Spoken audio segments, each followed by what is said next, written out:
Terminator 3 is often dismissed as the lesser sequel, but it made the single boldest decision in the entire franchise. Did you know it's the only blockbuster since Planet of the Apes to end by letting the apocalypse actually win? Or that it was the most expensive independent film ever made, largely because of one man's record-shattering salary? 15 facts, and we're starting with the ending that changed the whole franchise. 15. The ending that let Judgment Day happen anyway. Here's the audacious gut punch that redeems the whole film. For 2 movies, the entire saga was about one thing: stopping Judgment Day, preventing the nuclear war, saving the future. Terminator 3 ends by revealing it was all futile. John and Kate race to shut down Skynet's core, only to discover there is no core. Skynet is software running on millions of computers worldwide. It cannot be switched off. The bunker they've been led to isn't Skynet's brain. It's a fallout shelter meant to keep the future leaders of the Resistance alive. And then the missiles fly. Billions die. Judgment Day happens anyway. Director Jonathan Mostow said he couldn't think of an ending this shocking since Planet of the Apes. It's a genuinely bleak, franchise-altering reveal. Fate cannot be cheated, only delayed. The movie you dismissed as a retread ends by burning down everything the first 2 films fought for. Even James Cameron praised it. 14. Arnold's salary was so huge it entered the record books. Terminator 3 made Arnold Schwarzenegger at the time the highest-paid actor in Hollywood history for a single film. His deal was roughly $29.25 million up front, plus around 20% of the film's gross receipts across tickets, DVDs, TV rights, game licensing, even in-flight movie licensing worldwide. His contract even stipulated that $1.5 million of the budget be reserved for his personal perks: private jets, a fully equipped on-set gym, deluxe hotel suites, limousines, and bodyguards at all times. The advice to demand that fortune came from an unlikely source: James Cameron himself. When Schwarzenegger asked Cameron to produce the film, Cameron declined, but told him the Terminator character belonged as much to Arnold as to him, and advised him to just do the movie and ask for nothing less than $30 million. Arnold took the advice to the letter. It's one of the great salary stories in film history, and it helped make T3 the most expensive independent movie ever produced. 13. It was the most expensive independent film ever made. Terminator 3 carries a surprising distinction. With a final production budget of around $187 million, it became the most expensive independently produced film in history at the time. That word, independent, surprises people for a blockbuster this size, but it's accurate. The Terminator rights had bounced through a tangle of owners. Linda Hamilton reportedly acquired the franchise rights in her divorce from James Cameron and sold them to Carolco Pictures. After Carolco went bankrupt, they eventually landed with producers Andrew Vina and Mario Casar, who financed T3 outside the traditional studio system, with Warner Brothers and Sony merely distributing. That independent financing is a big part of why the film feels so expensive and looks so glossy. Every dollar was raised specifically to make it a spectacle rivaling Cameron's. It's a strange badge of honor, a $187 million action juggernaut headlined by the world's biggest star that technically counts as an indie. The machines rose on private money. 12. James Cameron walked away and told Arnold to do it anyway. The most important fact about Terminator 3 is who wasn't there. James Cameron, the man who created the Terminator and directed the first 2 masterpieces, had no involvement whatsoever. Cameron felt he'd told the complete story with Terminator 2, that the tale ended, thematically, when Judgment Day was seemingly averted.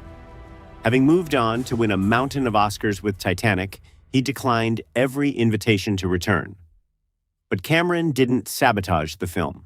When Schwarzenegger, initially reluctant to make a Terminator without Cameron, asked for his blessing, Cameron gave it graciously, telling Arnold the character was as much his as anyone's, and to go make the movie. Cameron had spent years trying and failing to buy back the rights himself, and eventually made peace with letting it go. So the film exists with the creator's reluctant blessing, but none of his hand, which is precisely why fans forever debate whether T3 is real Terminator. Cameron left the door open, then walked through it in the other direction. 11. The TX was the first female Terminator, inspired by anime Terminator. 3 gave the franchise a genuine first. The TX, played by Kristanna Loken, was the first on-screen female Terminator in the series, and her design reportedly drew from an unexpected source. The character was said to be inspired in part by Android 18 from the anime Dragon Ball Z, another coldly beautiful, blonde, artificial killer. Nicknamed the Terminatrix, the TX combined the T-1000's liquid metal shapeshifting with a built-in arsenal of future weapons and the ability to remotely control other machines, plus a chilling detail. She could taste blood on her tongue to scan a target's DNA.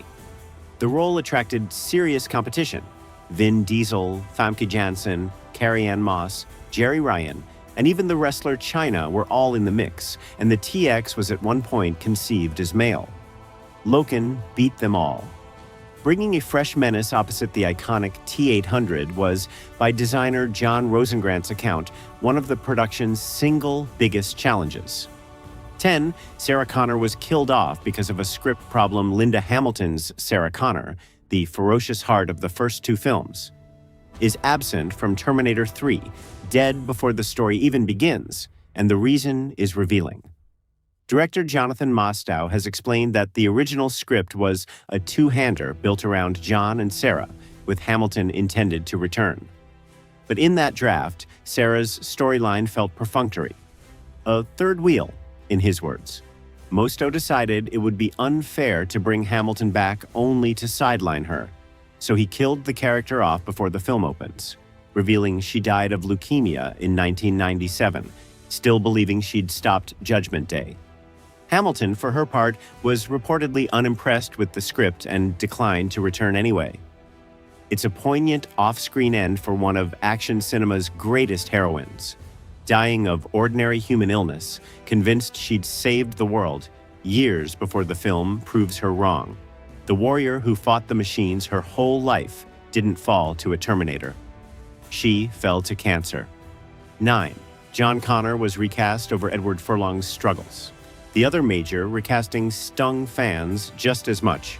Edward Furlong, who played the young John Connor so memorably in Terminator 2, did not return for T3, and, according to widely reported accounts, was not asked back due to a substance abuse problem he was battling at the time. Furlong himself later spoke about it with rueful vagueness, saying it just wasn't the time, that he was going through my own thing in his life, and that it simply wasn't meant to be. The adult John Connor was recast with Nick Stahl, who played him as a haunted drifter living off the grid.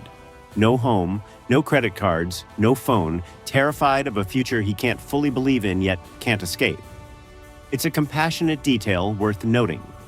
The door wasn't slammed on Furlong out of malice, but circumstance. Still, the double recasting of both Sarah and John made T3 feel, to some, like a Terminator film missing pieces of its own soul. Quick reboot. If this deep dive is earning it, hit like and subscribe, because we dig into a blockbuster every day.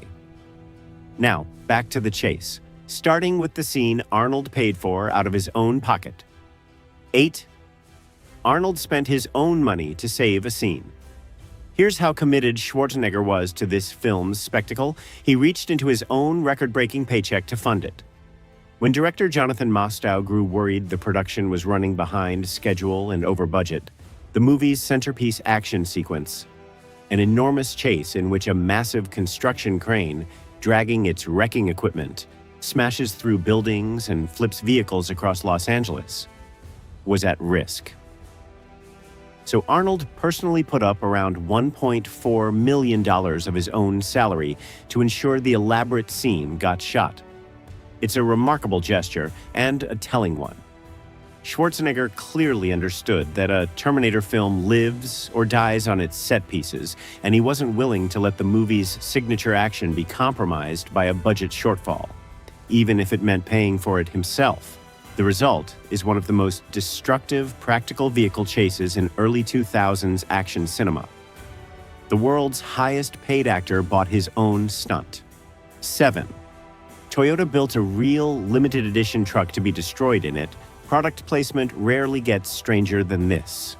Toyota provided 7 Tundra trucks to be wrecked during Terminator 3's crane chase sequence.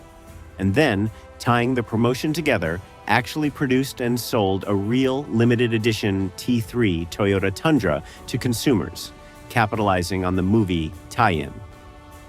So a truck destroyed on screen became a truck you could buy in a showroom, complete with Terminator branding.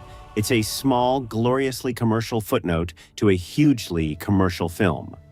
The kind of cross-promotion that defined blockbuster marketing in the early 2000s. And it fits T3's whole identity as a machine built for the marketplace. The most expensive independent film ever. Headlined by the highest paid actor ever, selling branded pickup trucks on the side. Schwarzenegger himself was famously associated with the Hummer, having helped popularize the civilian version years earlier. 6. Ang Lee turned it down to make Hulk instead.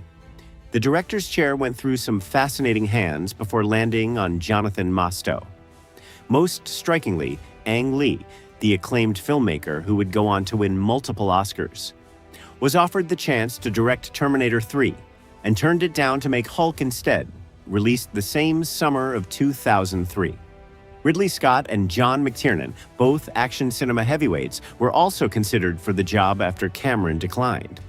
It's a tantalizing what-if, an Ang Lee Terminator film from the director of Crouching Tiger and Brokeback Mountain would have been a radically different, more introspective machine.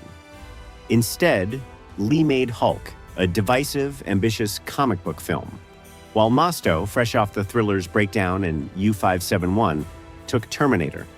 5. The TX was still built by Stan Winston's team. The last time, even without Cameron, Terminator 3 kept one crucial piece of the franchise's soul. The creature effects were once again crafted by the legendary Stan Winston, the makeup and effects master who had physically built the Terminators since the very first film in 1984.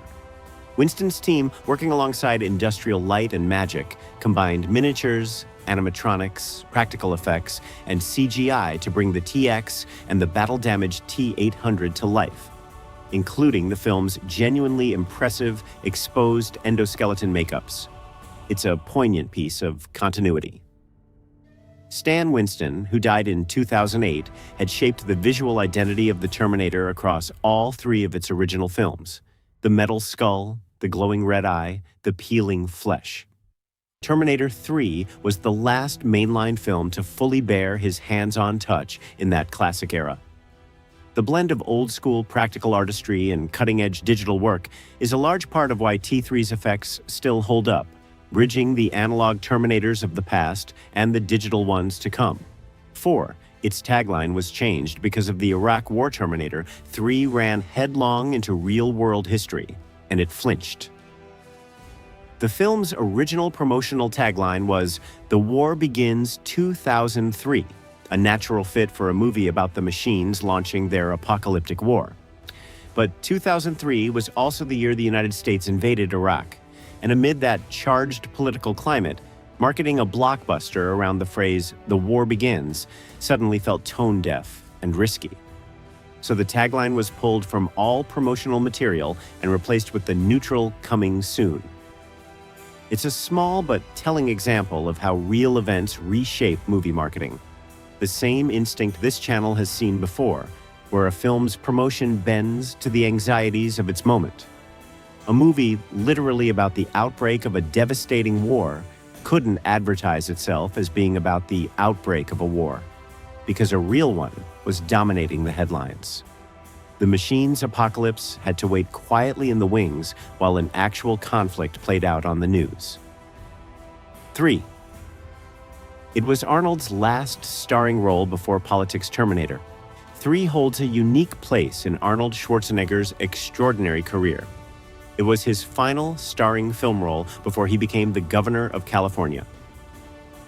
Even the production reflected his looming political ambitions. Schwarzenegger reportedly agreed to defer part of his salary specifically to prevent the production from relocating from Los Angeles to Vancouver, keeping the jobs and the shoot in California.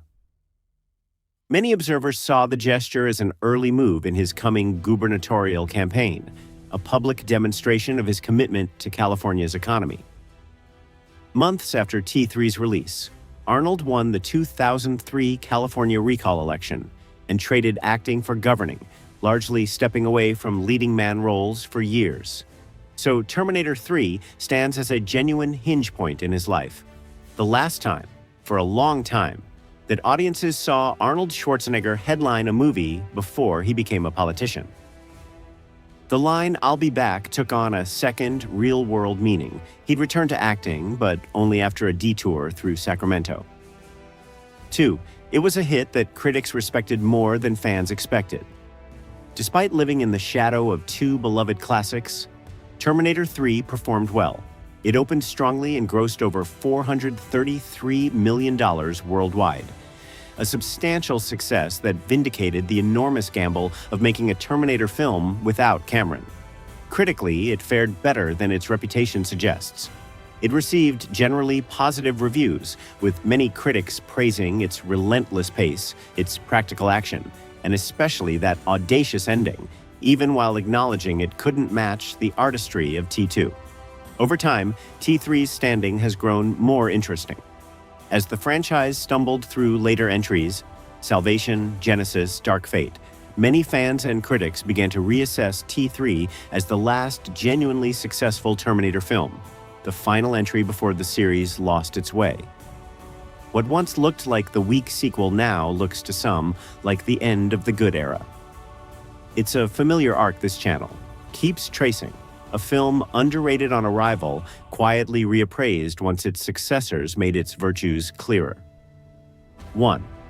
The lesser sequel that changed the franchise forever stepped back, and Terminator 3's true legacy is that one fearless choice. By letting Judgment Day actually happen, by declaring that the apocalypse could be delayed but never prevented, it fundamentally rewrote the rules of the entire saga. The first 2 films sold hope. The future is not set. You can change your fate. T3 replaced that with something darker and arguably more honest. Some catastrophes are inevitable, and all our struggling only postpones them. Every Terminator film since has had to grapple with that inevitability. It's a genuine paradox, a movie widely considered a mediocre retread made without its creator, with 2 recast leads and a record-breaking salary, nonetheless delivered the boldest and most consequential ending in the franchise's history.